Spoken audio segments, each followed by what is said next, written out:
What's going on, everybody? Welcome back to the Tailgate Tapes, episode 3. Today's going to be a quick little episode. I just wanted to recap a couple things that I saw on Friday night. Week 3 of college football was not as eventful as we thought it was going to be. But I just want to talk about a couple things that we saw last night in the Nebraska-Illinois game and the Syracuse versus Stanford game. Stanford really surprised me. That was an impressive performance, and they beat a team that I was very high on after the first two weeks of the season.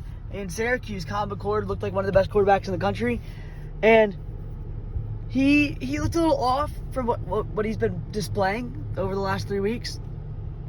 And it was an impressive win by the Stanford Cardinals, and I guess Syracuse just isn't as good as we thought they were going to be. But I thought that if Syracuse was able to keep up the way they were playing, that they would be a competitor in the ACC. So yeah, and then that Illinois-Nebraska game was awesome, amazing to watch. What a game!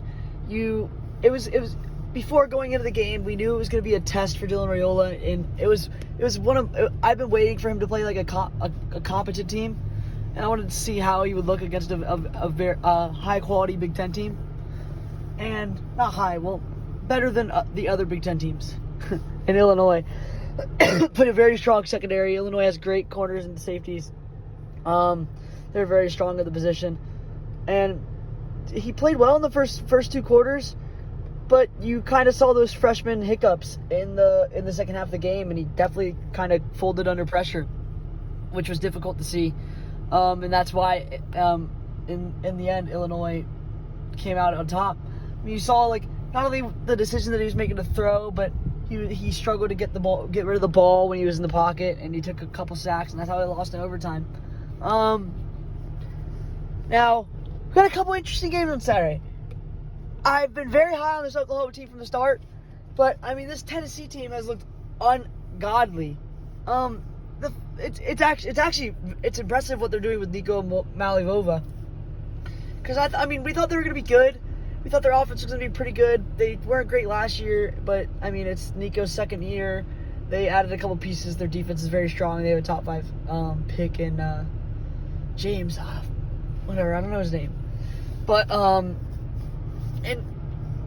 I think this game's going to be great. I think that Oklahoma's going to keep it close. I think that Tennessee is not going to cover, even though that's what they've been doing. They've just been running through teams. But, we're sitting here right now watching the Clemson-NC State game. And NC State's not as good as we thought they were going to be. And so that win looks less impressive for Tennessee. So it's scaring me less and less. I think Brett Venables has a great defense. It's definitely going to be a test for Nico and the Volunteers. And I think it's going to be a great game. I think it's going to be 28-something. I think it'll be somewhere around that. Maybe 35 to 28 or so. I don't think Tennessee's going to cover the 7.5 away. It's in Norman, Oklahoma. Which will be tough. And I think that might give the Sooners the edge. And I think that Oklahoma's going to be top 10. I think Oklahoma's going to be ranked in the top 10 after this season. Canes fan, we got to get into this. I don't know what people put in the coffee down at Tampa. Not even South Florida, those dumbasses. But this team hasn't had a ranked win since Jim Leavitt in 2006, before I was even born, mind you. And I really don't know. You kept it close with Alabama 2 straight years. You kept your impressive performance against Alabama, but then you ended up getting smoked. You guys don't have the depth to compete against these teams. And I will say this is a trap game for the Miami Hurricanes. I've been saying this for the last 2 episodes of the podcast. We were going to find out what this team is really made of against a quality USF Bowl team. But I've never seen a team so confident in the fact that they think they're going to upset a team. And even though it's a trap game, I think Miami's going to take care of business. And oh my God, with all this shit they're talking, I'd love to see us handle them by 3 scores. And manhandle them. I would love to see it. And we've yet to see Cam Ward make mistakes. Hopefully it continues to be seen that way. But on paper, Miami has the depth, and on paper they're better than the USF. And I don't really know what drugs they've been sipping on. I can't stress enough about the depth playing a big role in this game. Football's a battle of attrition, and you see that against teams with talent. But if that talent doesn't carry throughout the depth chart, it's difficult for certain teams to compete. And that's why I think we're going to kill them. Miami's going to kill them. So, I can't wait to watch it happen. God, yeah, we were just talking about Clemson playing NC State, and wow, that's a scary, scary, scary team. I mean, I think it just says that much about Georgia and how good they are to beat this Clemson team by 4 touchdowns, 35-7. Because, I mean, right now, Dallas Sooney's got the boys rolling. We can talk all this crap about how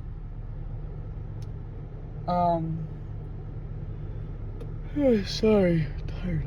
About how he doesn't use the transfer portal, how he's very old school. But if old school does it, Kate Klubnik's balling out there. Maya Safa, I think his name is. He's had 100 yards rushing in the last 2 games. He's balling. The Clemson receivers really seem to be clicking in Cade Klubnik's second year as a starter. And, I mean, we knew this defense, it's always good. So we knew that was never going to be an issue under Dabo. And a huge win at App State. They're killing NC State right now. And that's a huge ACC win for them to start off ACC play. And they look scary, and I think that they're probably Miami's biggest contest in the ACC. I mean, we've been saying this, but I think it's solidified itself over the last 2 weeks. Yeah, so they're very scary. We saw a little shift in the AP poll after this week, and I think rightfully so. Texas is deserving of that number 1 slot. I think Georgia's still the best team in the country. Sorry, I had to pause there. I mean, I think Georgia's the best team in the country, but I think Ohio State is my national championship favorite right now.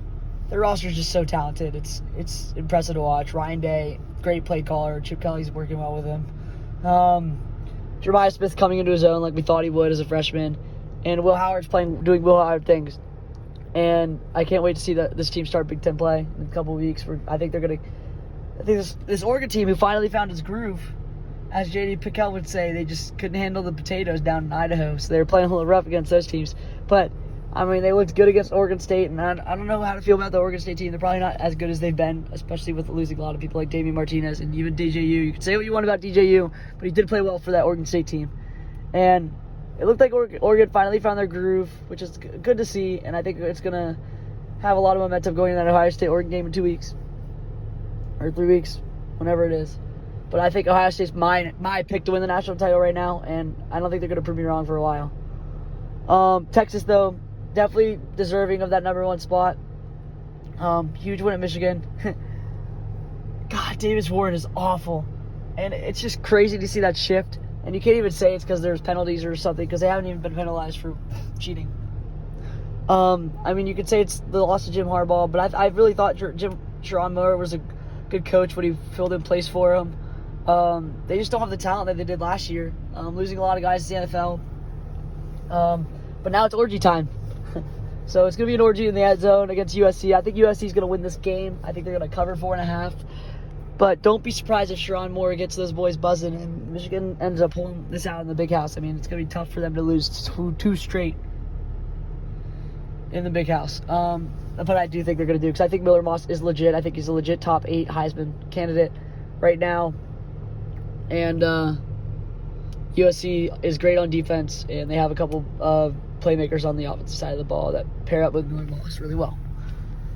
The Heisman race, Cam Ward, rightfully so. Let's go, baby! Woo! Rightfully so. Number 1 in betting odds. He's probably the favorite Heisman right now. Ashton Jetty's up there.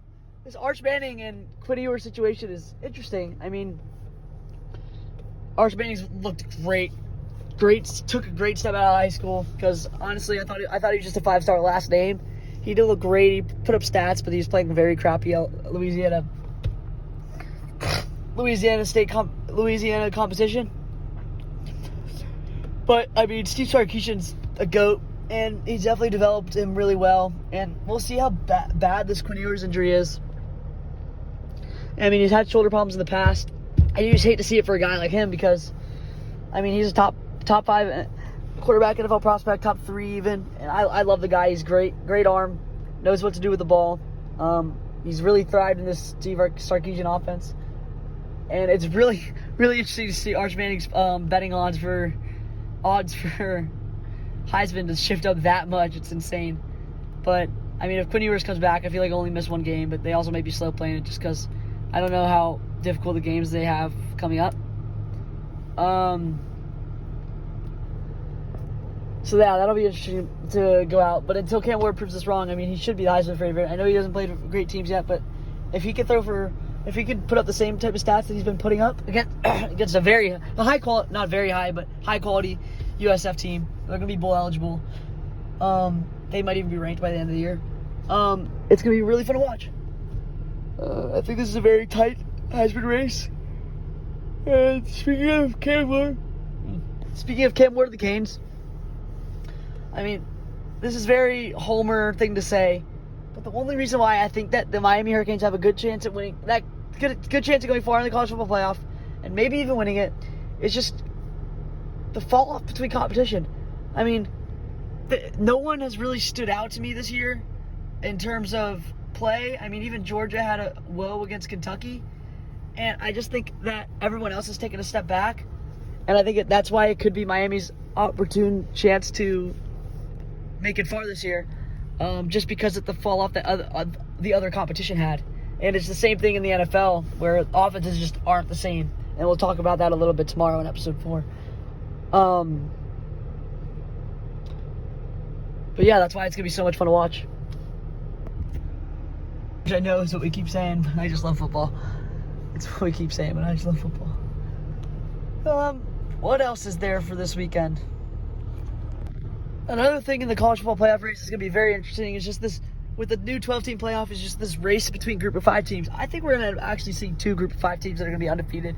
I think they're both going to make it. Boise State's my favorite right now, just the way that they've been able to compete against strong competition, and they have a Heisman candidate in Ashton Jeanty that's just putting the team on his back, quite frankly. And but this group of 5 race is going to be super interesting with Northern Illinois, Memphis is in there, and just teams like that, and all competing for the same spot, for the same guaranteed spot. And I think it's going to be very interesting to see how it plays out, to say the least. Another fun one, General Booty versus Arch Manning. We were talking about Texas earlier. I mean, this University of Louisiana Monroe team has already blew expectations out of the water. It's actually crazy. I mean, people were predicting this team to win 0 games, and they're already 3-0 or 2-1. You got Arch Manning going back home, playing a bunch of these. They're not home. It's home. Damn it, Wade. Bad. Fuck. Sorry. Excuse me. Excuse my language. And I mean, it's very interesting to see. I mean, even the head coach of the University of Louisiana Monroe has been saying the same thing. He's got a bunch of kids that have already played Arch Manning in high school, and they're not scared. And I love to see that in a team that's being paid to play someone. And it's incredible to see. So yeah, that'll be definitely a not so fun one. I mean, Texas should kill him, especially the way that Arch Manning's been playing, and especially the way the team's been responding to him under center. He's been making plays, but I mean, General Booty, man, it's General Booty. Turn right. That's my ways. It's General Booty. Can't argue with that. Maybe he'll bring home the booty. That was stupid. And then Colorado Baylor. Last one we were talking about, Big 12 game, Turn conference left. game. Buffs. Turn left. I feel like a theme with this Buffs team. I mean, we said it earlier. Putting Travis Hunter and Shedeur Sanders on this team. 2 top 5 prospects, Shedeur's top 10, but Travis Hunter should be the 101 in terms of on the field production, and that's how good he is. I firmly believe that. But putting them on this Colorado Buffs team is nerfing the game for college football. I said it, and I'll say it again. If this team was on a decent Power 4 team, that team would be instantly a college football playoff hopeful, especially in the 12-team format. But I feel like it's the same theme every single week for these Buffs. I mean, And I'm going to say it again Turn because it's right. true. In 0.1 miles, Deion's- turn right. Deion's... And then, turn right. Ladies, damn it, shut the frick up. Deion is getting another chance to prove himself. He hasn't been able to show up big in these Big 12 games, and Baylor's not a nobody opponent. They're same 2-1, just as the Buffs are. And I mean, is Colorado finally going to get? I mean, are they going to start Big 12 play with a boom? And it's, yeah, I don't know, but I don't really know what else to say about this Colorado team, man. I just don't think they're good. I don't think they're gonna win tonight against Baylor. I don't think they're that good. I don't know why, which everyone was saying. I don't understand why people gave them hype before the season. They're yet to prove themselves. That whole Shedeur thing fiasco with talking shit about his own alignment is ridiculous. That's childlike. I don't even think I did that in Pop Warner. It was ridiculous. And to be encouraged by Deion to do such a thing and to not be punished shows Deion as a coach. It kind of shows his colors. I mean, he's doing this to get his kids into his own kids' best position possible. And I question whether or not he has the likes of other players as he tries to show to the outside world. Actually has it in his best heart for those kids. I still don't think this team's good, and I think that turn left. I think Baylor's going to beat them tonight. Even at home. And I mean, maybe but Shedeur and Travis Hunter could have crazy games, but I mean, on paper, I think that Baylor should win this game, and I don't even think Baylor's that great a football team either. And so with all that being said, it's great to talk about this week 4 of college football. We'll be back tomorrow. I want to get a couple things in before Sunday football starts. Little preview. The NFL is just not as good as people think. And I'm happy as a Dolphins fan because with all this Tua situation and us just being us and Tua getting hurt, of course. But I think that we're not that good, but I think everyone else is not that good. And I think it's going to come down to the same things it always does in the playoffs, where experience, especially with these young teams that are performing. But Mahomes, he's been in the playoffs 4 or 5 times. He's won 2 Super Bowls. And I think that's what it's going to come down to. We're going to break it down in depth before the 1 o'clock games tomorrow. And God, I really don't want to admit that the Jets are good. All right. Doug's breathing heavy. Thank you guys for listening. See ya.